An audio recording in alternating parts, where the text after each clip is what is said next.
Kaselung ngamil solo kalung sit ben o golde nako matim tu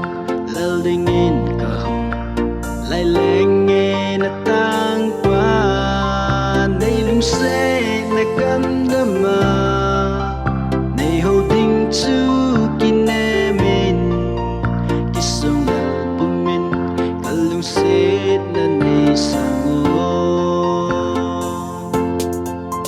nasumay kamuziting ipatlamnan kadimzi kalumel chingzong say do ay lovin kalay kui achom denzi lumchang nat nanay tumin damdoy inla zo tulaw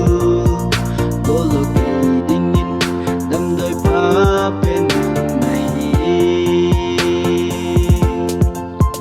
kalung sin nahi ko ating mong ahi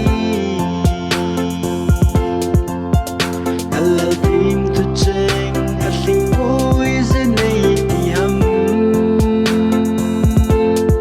kem thay lang vai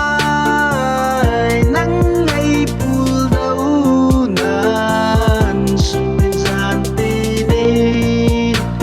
lun li day chup zing nang loin ay xem ninh ken Kari zo ui o golday Nay him sangin lang nalungsit na may chano